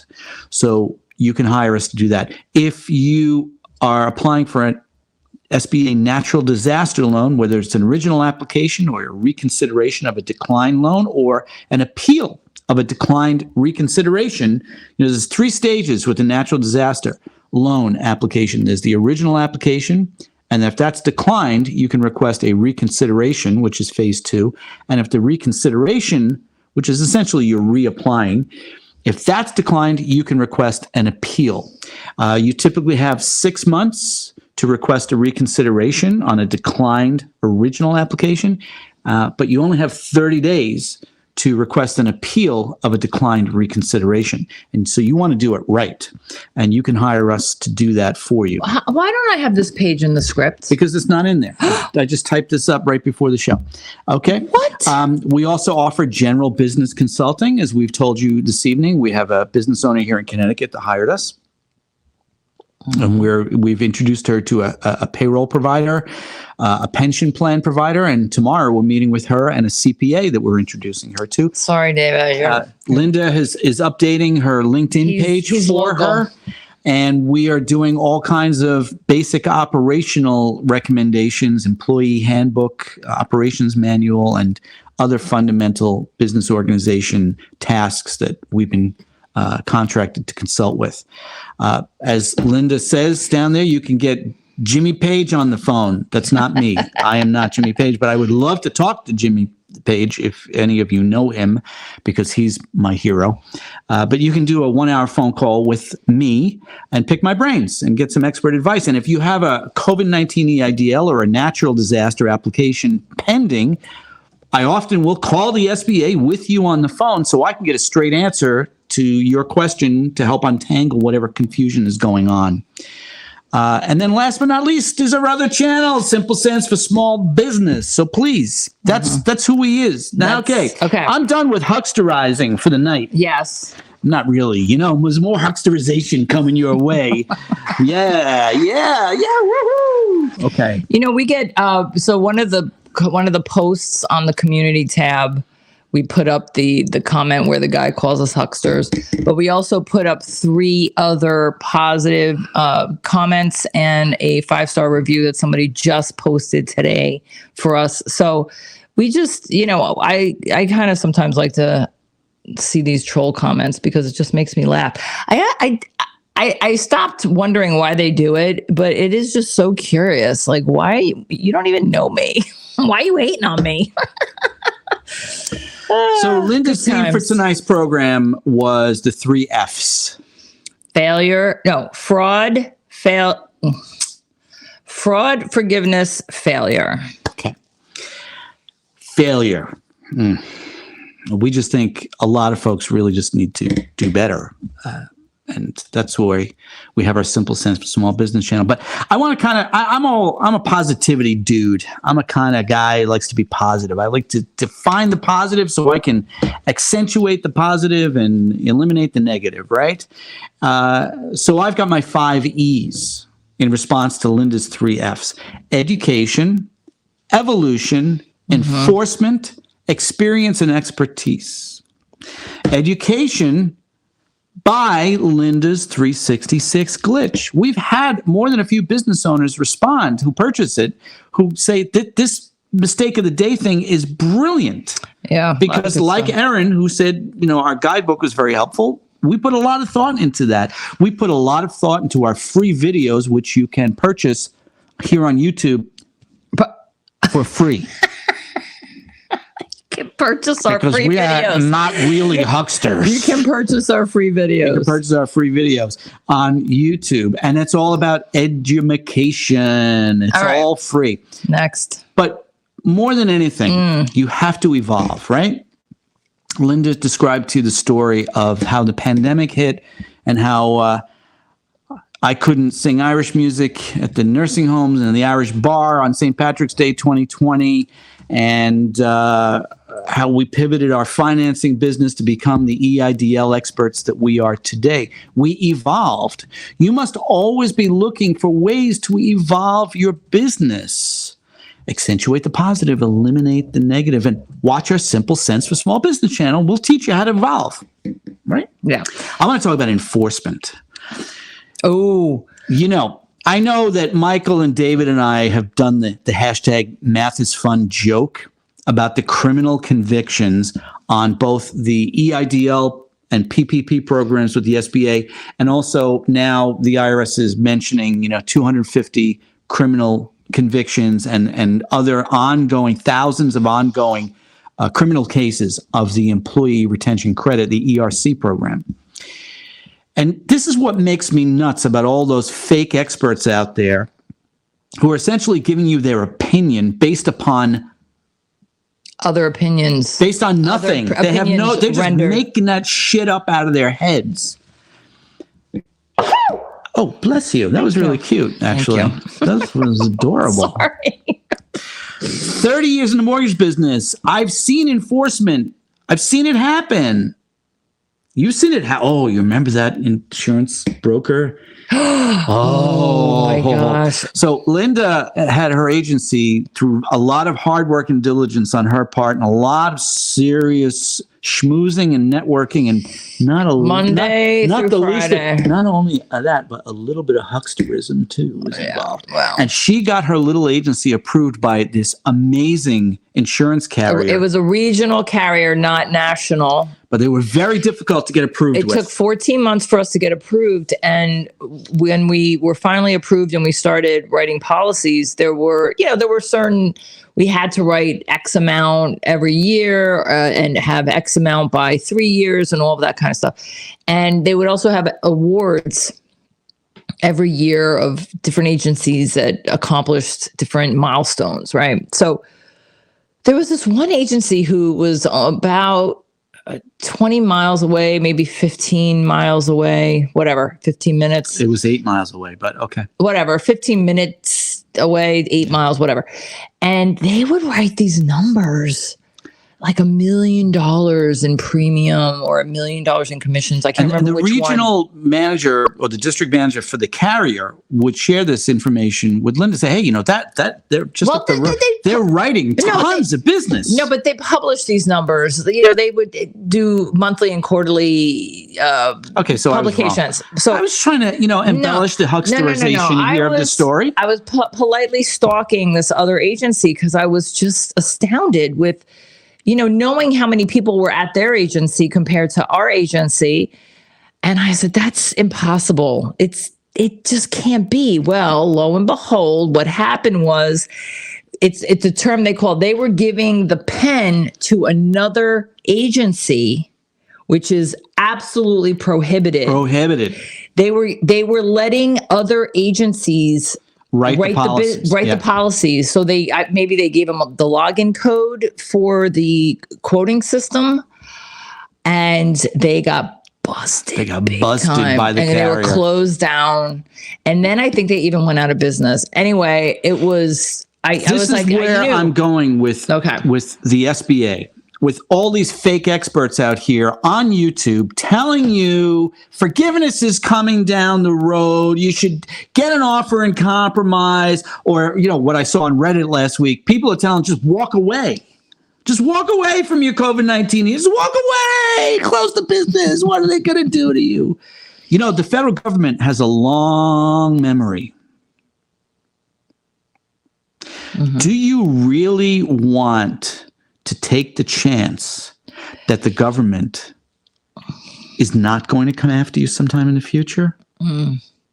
Buy our post-closing blueprint. Prepare now, because that's an essential element of the guidebook to teach you the things that you need to know so you can stand free and clear of any objections from the government with this program. Here's an example of someone that you talked to, and you're going to know more of the details, but he wanted to sell the business or maybe sell part of the business. I can't remember. And I don't think this is an actual case we're working on, but they wanted him to furnish the documentation of how the funds were spent. And this was like 3 years ago. And whatever the circumstances are that he had to communicate with the SBA to bring them up to date with whatever changes he was proposing and communicating with the SBA. They were like, well, show us how you spent the money. Wasn't that? Well, I'll tell you what it is. It's somebody who contacted us, did the 1 hour paid consultation phone call with me on a natural disaster loan. I mentioned this business earlier. Their business is down 50 to 60% because of the winter storms in California that affected their business. And they submitted their natural disaster application, and the loan officer wants to know how they spent the money on the COVID-19 EIDL. This is what I mean. There's an umbrella of consideration that a federal representative can consider with regards to your performance. The federal government has a do not pay list, a list of people who are deadbeats, people who have gotten money from the government, whether a grant or a loan, and who defaulted, or worse, committed criminal activity and is now prohibited from doing business or borrowing money or obtaining money from the federal government. And these lists exist in the federal government. This is what we mean when we talk about enforcement. Folks, we know that our menu of advice here, our expertise and our experience is not for everybody. That's okay. We get it.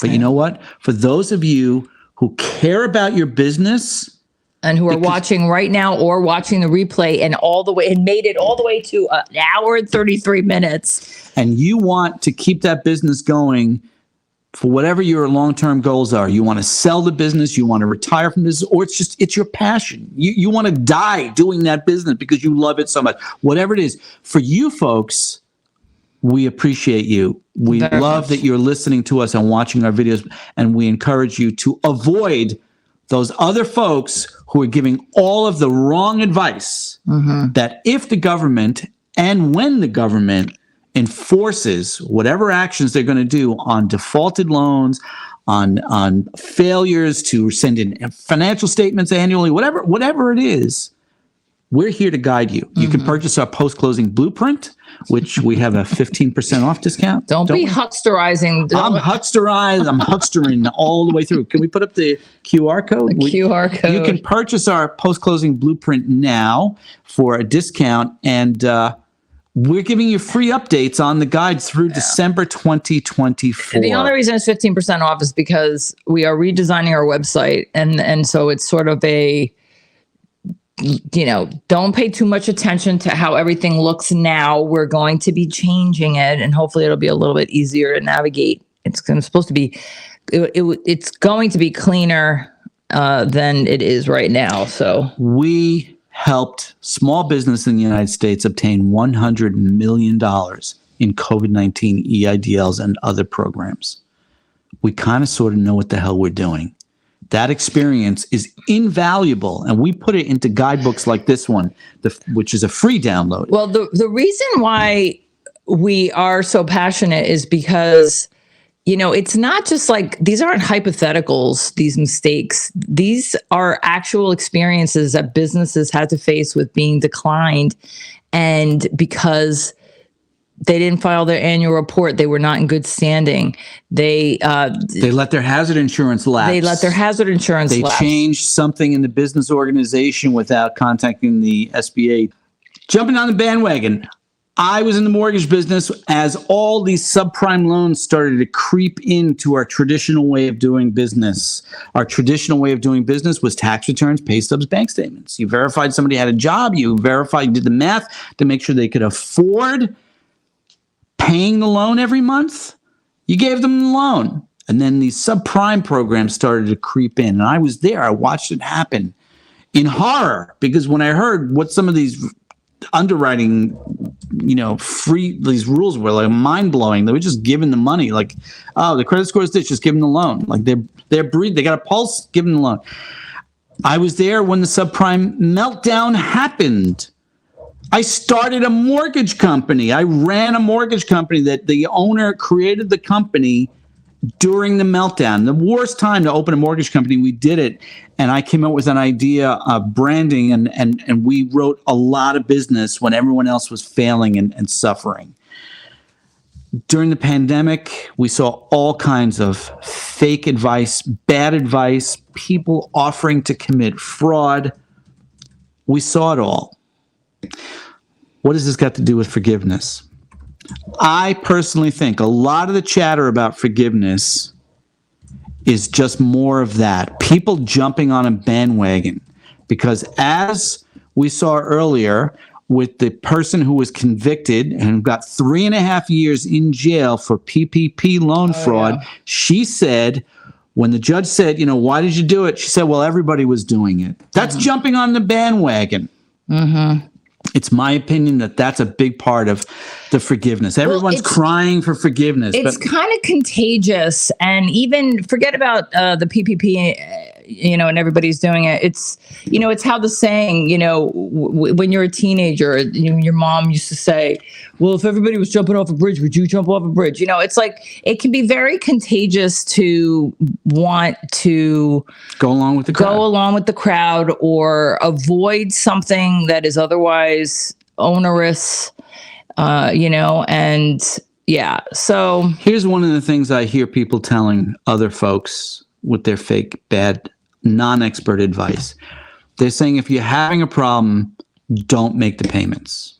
And I will tell you, having been a direct lender for 30 years, where we lend the money out under federal law, we are considered a debt collector, right? Because you're paying the bank back.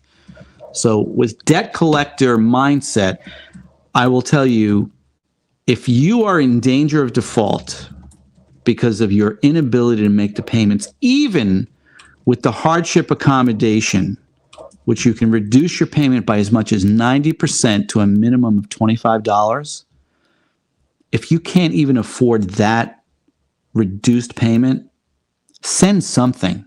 It is better to send some money and show some good faith attempt. Mm-hmm.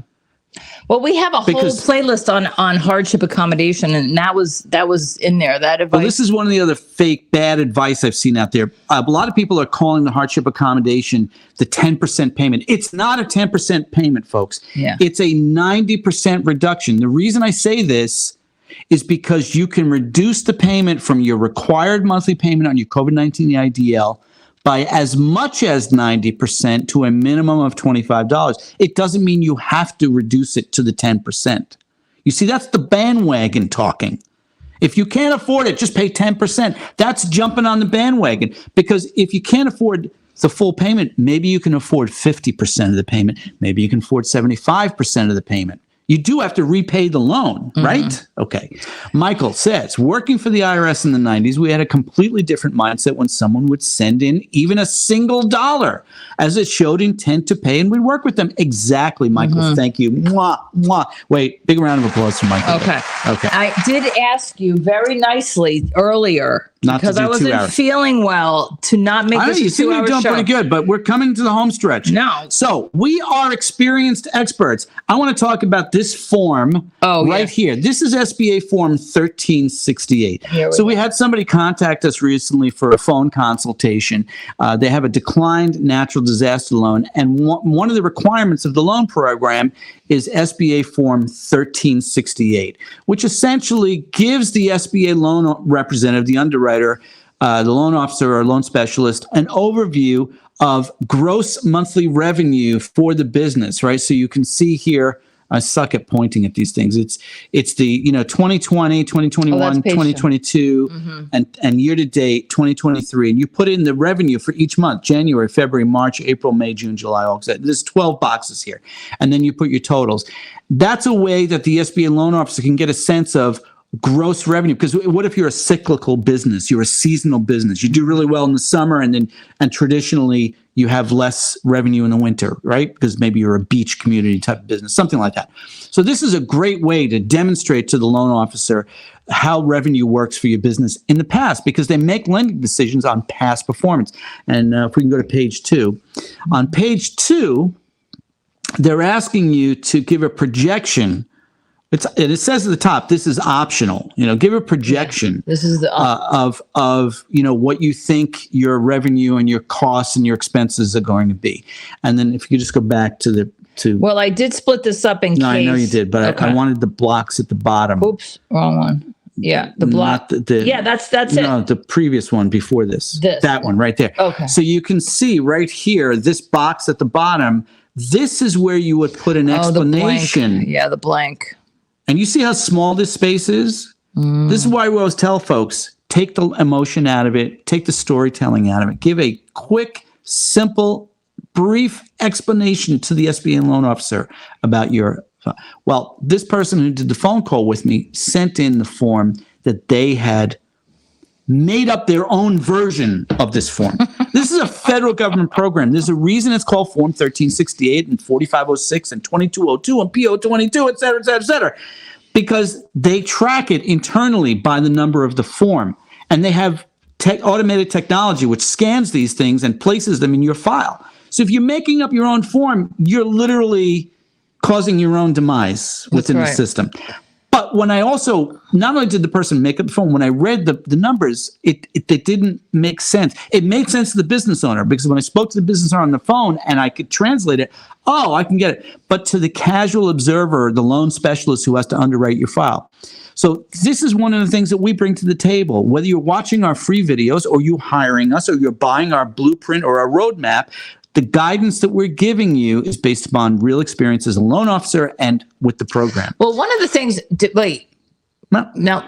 one of the things that we did to accommodate for people and a budget for people, if they didn't want to hire us to handle the process, and they couldn't afford the roadmap, that's where the Blueprint series was, how that was birthed. Because if you're only struggling with 1366 or 1368 and you're only struggling with 4506T or 2202, we took every bit of the roadmap that we could with the problems that people were having and the stumbling blocks, and we made those into instructional guides. Now, we did charge for that, because again, we're hucksters and we, pride ourselves on wanting to sell anything possible of our intellectual property. Well, because last I checked, we're running a business here. That is the American dream. We're running a business. So just a quick note on the natural disaster program. If you are submitting an application for natural disaster, we've all heard of the IRS 4506 form, which is used by the Small Business Administration to obtain a copy of the transcripts of your tax return. And lenders do this as, first of all, as a quality control measure to make sure the tax returns that you have submitted into your file were actually filed with the IRS. It's a way of preventing fake tax returns from going in the folder and being used for underwriting. So they get the transcript. But the other thing, the SBA actually, I think that the transcript populates into their software. And the shame of it is a lot of the SBA specialists don't know how to read the tax transcripts. And often, especially if you apply for a natural disaster loan through the SBA website, it orders the wrong 4506. But where I wanted to go with this, it's a brand new form. This is not the form that everyone was using. The IRS and the SBA have revised the form. Very important, because guess what? As confusing as the 4506 was during COVID, it's worse. That can't be possible. We're talking about the same IRS that didn't see the ERC fraud coming. Okay, folks? So it took me a few minutes to kind of figure this out the other day. And then I, when in doubt, read the instructions, right? Yes. By the way, that's another saying on some of our merch. You can buy that as a design on a t-shirt. When in doubt, read the instructions. I created that phrase way back in the 1980s when I worked in customer service and electronics retailer, and people couldn't figure out how to get the clock to stop flashing on their VCR. I said, well, when in doubt, read the instructions. Same here. I went to page 2 of this, which is the instructions, and there it said, if you have a business, then what you do is you put your business name. So right here is where the natural person's name would go, but a little further over is where the business name goes. But what's confusing about it is it makes it look like if it's Trevor Musician LLC that's applying and filling this form out, because I file my tax returns as Trevor Musician Incorporated, Trevor Musician LLC, I won't put my name Trevor, my first and last name here. I just go over to the box, which I can't point to it because of the way the banner is, but this is okay. What? So, am I ignoring you? No, I'm just running out of steam on how frustrating these forms are for regular folks. And you're a retired loan officer. Okay. What's next? I just another side note of the 4506 back during COVID. Gosh, yeah. And I asked Linda to look for some of these videos, and she couldn't really find them because we have so many videos. But when we would do these live programs and people would come on and ask questions, and we had people, because they saw on other videos on YouTube and people would come on our show and say, the 4506 is going away next month. And I said, the 4506 is never going away. And, here it is 2023 and it's still part of the program. But I don't know what you said that David's saying does not request. And yes, they do. That you're required to submit them. They may not actively pursue for you to submit them, but it is in the loan agreement that you have to submit annual statements, annual documents every year. Wait, there was something on that form I wanted to. David, you're asking if the SBA requests annual financial. Is this for a natural disaster application or to be in compliance with the COVID-19 EIDL? Because and we have this in our post-closing blueprint, there's a whole section about requirements under the terms of the loan authorization agreement that everyone signed for their COVID-19 EIDL. One of those requirements is the small business, or in Erin's case, the sole proprietor must, or independent contractor, Michael's sole proprietor, must submit financial statements to the SBA at the end of every fiscal year. So if your fiscal year is calendar, you would send it in January. And if it's some other time, you'd send it at the end of the fiscal year. Financial statements, they're not really clearly defined, but I would imagine it would be the tax return, a cash balance sheet, an accounts receivable ledger, accounts payable ledger, et cetera, things like that. But if it's for a natural disaster loan, yes, they do request tax returns and a year-to-date profit and loss statement, and usually an accounts receivable ledger. And there is, of course, SBA Form 2202, which is account payable debt ledger, and SBA 913, is it 913, which is the personal financial statement. Well, because there's a whole section in the blueprint on submitting financial documents, and I think we even give templates on how to submit, whether you send it in via United States Postal or email. Anyway. PPP forgiveness updates, really short. It's really brief. Here it is. If you have not applied for forgiveness for your PPP loan, what are you waiting for? Because if you got the second round, or even when they modified the first round, if you got a 5-year PPP loan, you still have time to request forgiveness. Yes.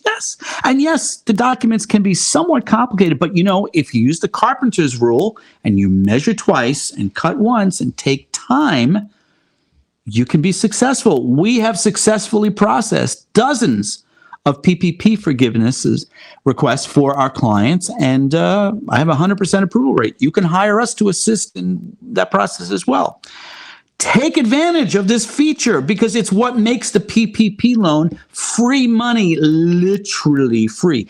Even if you've been making payments on your PPP loan, you can get forgiveness approved, and the lender will refund to you any payments you have made, because what the SBA does when they approve a PPP forgiveness request, they repay to the lender the entire original balance of the loan. So if you got $45,000, even if you've made 5 payments, the SBA sends $45,000 to your bank. So the bank can't keep your extra payments.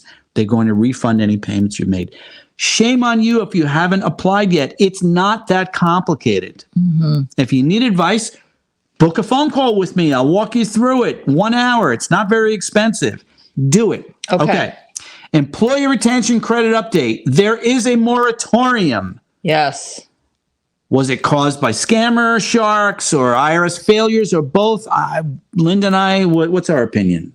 Both, right? Yeah.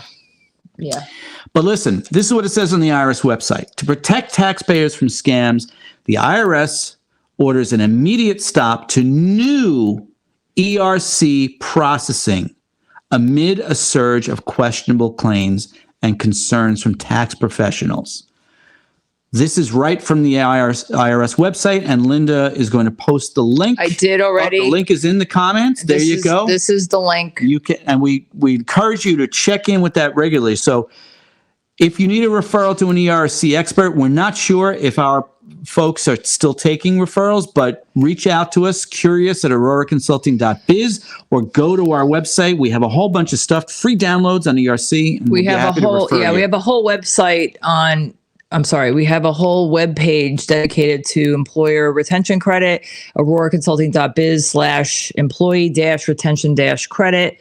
I probably have a banner, or I could put a comment, but Got to do the Huckster part. Well, the Huckster part is we can refer you to the contact that we have, and they will be able to provide you accurate, updated information on the status, as well as potentially if they have, insight that this is just a temporary moratorium, then they would have you complete a form. They have everything is online, digital for you to submit so that they, have what they need to start the process if and when it's, resumed, hopefully sooner than later. So the Huckster part is if you use the expert that we refer you to, and if they are successful in getting you approved, they will pay us a referral fee. They pay us a Full referral. disclosure. Yeah. There's still a fee that you pay to them once the credit is paid and dispersed to you.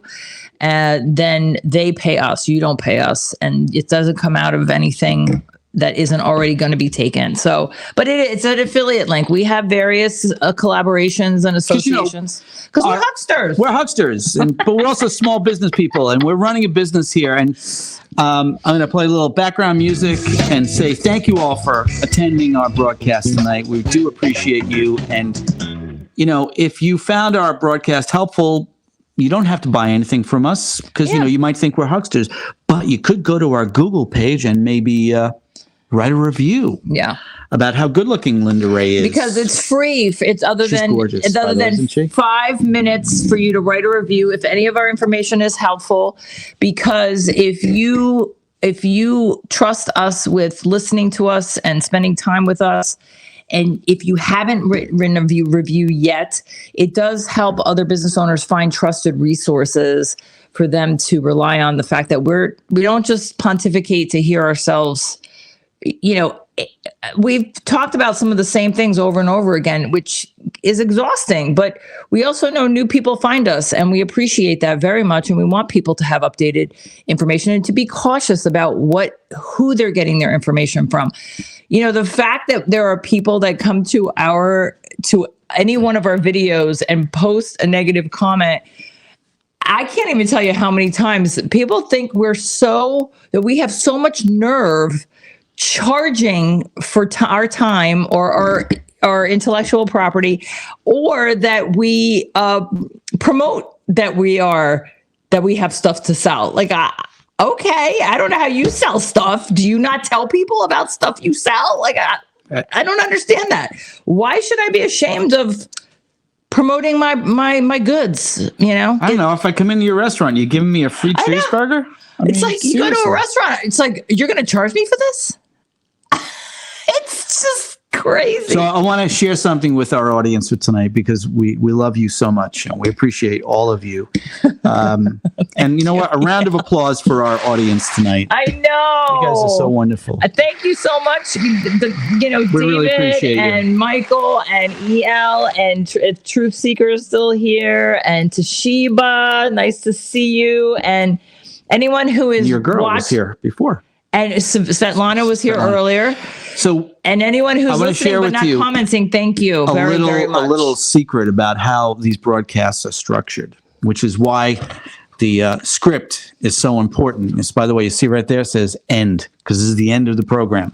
So here's the secret sauce I'm going to share with you. We talked about selling stuff. Mm-hmm. So we hit on this concept. Actually, the brilliant brain of the amazing Linda Ray hit on this concept of doing a live broadcast, because then what this allows her to do, this gives her footage, which she then later on breaks up into segments for our 2 video channels, for our EIDL Experts channel and for our Simple Sense for Small Business, which is why we really appreciate you participating in our broadcast, asking questions, asking me to sing Irish songs. And telling us we're disgustingly cute. Disgustingly cute. Oh, they're so cute. They are. I know you can't believe it, because I can't even believe it, because we're still a hot mess. Speak for yourself there, girlfriend. So you are part of that, and we thank you for that. It has tremendous value for us. It doesn't mean we're doing anything for free for you, except for free videos. But well, I also make really fun GIFs. We have like 350 GIFs on the Giphy channel. If you don't know about Giphy, you can make your own GIFs. So I highly recommend that as a marketing. Can you type in the thing for how to find us on Giphy.com? Oh, yeah. She had to do this for me the other night, and she had to explain, like, recite it to me 3 different times. Yeah, because it's really easy. It's just Giphy. Well, Giphy. How many GIFs do we have? 350? We have. Can you do a screenshot? We have 357. And there are 270.4 million views of the GIFs that this amazing brain. Of course, we're not monetized on that. Marketing goddess. They don't pay us for that. I mean, we're hucksters, but evidently that is a platform we cannot monetize. We have a question here from Kusina Nipatoy. If the loan is under sole proprietor, even though there is no personal guarantee for my loan, are they going to go after my personal assets? I don't know the whole situation, Kusina, so I don't know what other. I would need to know more, so you could book a call with us if you want. It's a paid 1-hour consultation, so I can review that with you and maybe even call the SBA to get a better sense of what's going on. We're strongly encouraging people to try to find a way to make payments. Mm-hmm. And if your business is struggling, try to find a way to pivot and accentuate the positive and eliminate the negative and rebuild your business. But this question about personal guarantee is one of the big arguments I got into on that other website we're not talking about anymore last week. The loan authorization agreement kind of insinuates, and it leaves it kind of open-ended, that if you have a loan below $200,000, that they may have the option of coming after you. And I spoke a few months ago to a really excellent SBA representative who has become kind of a go-to person for me. And she told me that they are still working these things out. They are having meetings every week on how they're going to react. Defaulted loans, requests for offering compromise, which they don't do. And we know that SBA loan officers have sent out the OIC form, which you can download on the SBA website. I did it last week. That's only for regular SBA loans. It is not for the COVID-19 EIDL. But what this person told me was not only are they having meetings every week trying to figure out what their procedures and their reactions are going to be, but also it's kind of understood that if the SBA can't collect the debt, they're going to assign the debt to the U.S. Treasury. Mm-hmm. And the U.S. Treasury has its own built-in collection agency. You may have heard of it. It's called the Internal Revenue Service. The IRS's task is not just to collect taxes, but also to collect on defaulted debts, etc., from various programs and situations. That can be as simple as clawing back a refund, right?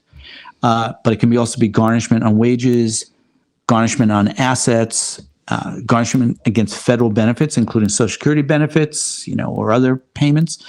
So this is, I'm not trying to be ambiguous or vague, Kusina. I'm giving you kind of an overview because what current arguments are. What current thinking. That's why with our post-closing blueprint, which we encourage you to purchase and everyone else, I've set it up so that you know how to speak to the SBA, you know what your requirements are, your obligations of submitting documents, and also if you purchase it now, you're getting free updates from us automatically through the end of next year. But also, too, the concern is that, this COVID-19 EIDL program was structured when SBA was anointed to facilitate this. The infrastructure was there for the natural disaster EIDL, and they really didn't customize anything per se for the COVID-19 disaster. It was just that they were already a lending institution that could facilitate the program. And there is a lot of language in the loan agreement that is from from the natural disaster that was originated in 1953 as SBA was anointed with this. But also currently in the last several months where we were working with actual business owners, SBA, they just make up their own shit. They've been changing the rules. They just say, well, that's what we want. And that's what we're going to say. That's what we require. So, it's happened more than once on various scenarios, which is why about an hour ago, Trevor said every business is different. It's like a fingerprint. There's so many moving parts to how a business operates. And those differentiate you from another business. Now, Christina, you're saying sole proprietor. So I want to be clear that a sole proprietor is still considered a business under the purview of the SBA programs. You got approved for a loan as a sole proprietor. And so if your business as a sole proprietor fails and you are not a fully organized corporation, which is an LLC, LLP, S Corp, C Corp, et cetera, you are, your personal name and social security number as the sole proprietor of the business.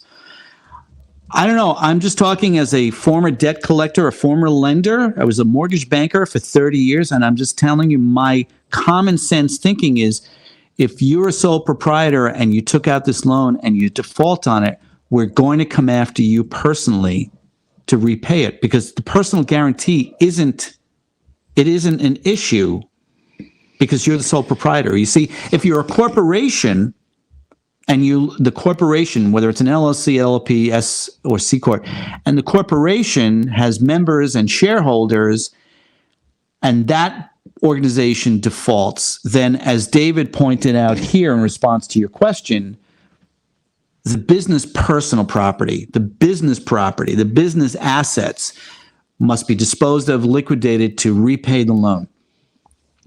And if the loan's more than $200,000, then the members and shareholders of the business signed a personal guarantee back during the pandemic, which means they can be personally attached for any deficiency on recollecting the debt. But as a sole proprietor, Casina, you're it. You are it, which means that, and again, we don't know this to be factually true because we don't yet know what the SBA's intentions are for collections. They're still working it out. But I'm just telling you, my experience as a lender is you have some heavy-duty liability on repaying the debt. So again, as we said a few minutes ago, my rule is if you are in danger of default, find a way to make a payment, any payment. Michael's on our program. He indicated he worked for the IRS many years ago, and they always looked more favorably on a taxpayer, even if they sent in $1 towards the tax payment, as opposed to people who didn't pay anything. That is true with any lender, and is going to be true with the SBA. If you want to work out something with the SBA in the future, folks, and you're in danger of default now, it is better to find a way to send some kind of payment on a monthly basis, because if and when they work out forgiveness or any other type of process to help, remediate your pain, they're going to focus on the people who tried to pay. They're not going to give full attention to the deadbeats. They're going to come after the deadbeats. So if you're in danger of default, try to make a payment. Okay, so that's it. Well, thank you very much. Again, we appreciate all the time you spend with us. We know you could be doing other things. I sure as heck could. And Trevor, I did ask Trevor to not talk for 2 hours, and here we are. So again, thank you. What was that? What did you say? I would recommend that you consult with an attorney, Christina. In our post-closing blueprint, we have a chapter about bankruptcy. So we're not attorneys, so we cannot give legal advice. But I'll tell you, we found a video of an attorney in Georgia which explains how the bankruptcy works for COVID-19 EIDL. It's an excellent video, and we link it in our post-closing blueprint. And then when we give the free updates, we're going to enhance that chapter with another attorney I found in Colorado who is an even better explanation. And boy, he had some amazing things to say about submitting. And this is a guy who has experience with filing bankruptcies for people with defaulted student loans. So he had some very interesting insights into this idea of filing a bankruptcy on a COVID-19 EIDL, which we are going to discuss in more detail in our next broadcast. So tune in 2 weeks. Wait, 2 weeks is my birthday. We're not going to be here. Your birthday is on a Sunday, so Yeah, but we're taking the whole week. yeah, we're not taking the whole week. We are taking. We will not be here on the 4th. On the Wednesday. We won't do the show on a Wednesday because we'll be back, but we won't be back in time for that. So I have one more thing to share. stay I'm going to tuned. make Linda crazy right now because I have one more thing to share because we're over the 2-hour mark. Yes. She wanted to do 90-minute broadcast tonight.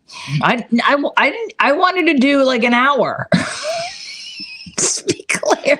And I only say this, what I'm about to do is because our friend Michael, you can see in the comments, says Writer Sanctuary. And we encourage you to, if you are interested in becoming a writer or you are currently writing, you want some expert advice, go and visit Michael's YouTube channel because his videos are really awesome. But he's been hanging around with us since the pandemic. David has to pee. I think we met on Twitter, right? Michael's been hanging around since the pandemic. And since the pandemic, when he found out that I'm a rock star, he has been busting my chops to sing. So tonight, because Aaron wanted Irish music, I sang a couple Irish songs. But for Michael, for you, I'm going to do what I think should be the SBA's theme song for folks who are in danger of default on their COVID-19 EIDLs. Are you ready? Okay. Don't let me down. Don't let me down. Don't let me down. You're such a huckster with your. Anyway, Actually, you have to. when we first started seeing each other, when Linda Ray, in the early days of our romance, was trying to get rid of me, That's and true. I took her out to a little club on Valentine's Day, and we thought there would be live music. There was no music. In any event, I knew the owner, and I got up on stage and I sang a couple of love songs. And I embarrassed her in front of the whole restaurant. And I said, "Oh, I'm here tonight with Linda Ray. She's in the back. She's trying to decide if she's in love with me or not." And I sang that song. Nobody ever loved me like she do. Yeah, she do. All right, my computer is dying. Yeah, she does. I love you too. All right. And if somebody loved me like she does, ooh, she does. Yeah, she does. Oh, rest in peace, Jimmy Buffett. Yeah, sad. I'm not singing Margaritaville, David. He does. You do though. I'm not singing it. I know you're not saying That it's one too and soon. that It's one too and Brown Eyed Girl are two songs that happily I don't have to sing anymore. Thank you. Christina, thanks for your questions. And for anyone who is like, why do they keep saying the word huckster? If you rewind to the beginning after the 1-minute intro where we introduce our merch and how to check out our merch, we also open it up with why we completely exploited a troll with their huckster comment about us. So that was very fun for me to do. So there you go. Thank you, everybody. Thank you we so riffed very on much. the theme of Huckster all night tonight. Thank you so very much Thanks for being for tuning here. in, folks. Round of applause for you. And some music on the way out. Stay well. Have a great night. Stay healthy.